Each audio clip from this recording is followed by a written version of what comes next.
বহু বাধা কাটিয়ে পৃথিবীতে ফিরেছেন দুই নভোশ্চর সুনিতা উইলিয়ামস এবং বুচ উইলমোর। আমেরিকার মহাকাশ গবেষণা সংস্থা নাসার পাশাপাশি সারা বিশ্ব অধীর আগ্রহে দুই নভোশ্চরের ফেরার প্রহর গুনছিল। কোটি কোটি মানুষ অপেক্ষায় ছিলেন তাদের স্বাগত জানানোর। তবে সুনিতা এবং বুচের অবতরণের পরে তাদের স্বাগত জানাতে দেখা গেল প্রকৃতিকেও। সুনিতাদের স্বাগত জানানোর জন্য পৌঁছলো এক ঝাঁক ডলফিন। সেই দৃশ্য ইতিমধ্যেই সমাজ মাধ্যমে প্রকাশ্যে এসেছে, ভাইরাল হয়েছে ভিডিওটি। যদিও ভিডিওটির সত্যতা যাচাই করিনি আমরা।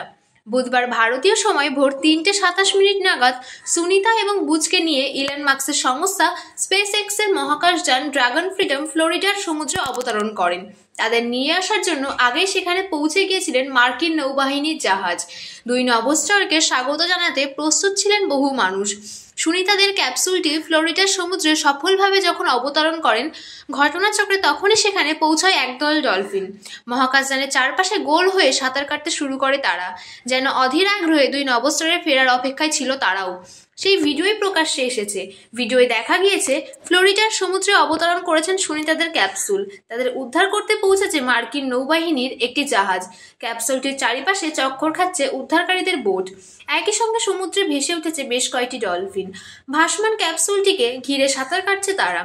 অপ্রত্যাশিত কিন্তু শ্বাসরুদ্ধকর সেই সাক্ষাৎ মহাকাশচারীদের মহাকাশ থেকে প্রত্যাবর্তনের যাত্রায় এক অনন্য স্পর্শ যোগ করেছে। ভাইরাল ভিডিওটি একাধিক এক্স হ্যান্ডেল থেকে পোস্ট করা হয়েছে। ইতিমধ্যে বহু মানুষ সেই ভিডিওটি দেখেছেন। হইচই পড়ে গিয়েছে ভিডিওটিকে কেন্দ্র করে। ভিডিও দেখে মন ভালো করা মন্তব্য করতে দেখা গিয়েছে নেটাগরিকদের। উল্লেখ্য, ক্যাপসুল থেকে বেরিয়ে আসার পর সুনিতা এবং বুচকে নিয়ে সোজা চলে যাওয়া হয় হিউস্টন জনসন স্পেস সেন্টারে। সেখানকার ক্রু কোয়ার্টারেই সুনিতাদের বর্তমান ঠিকানা।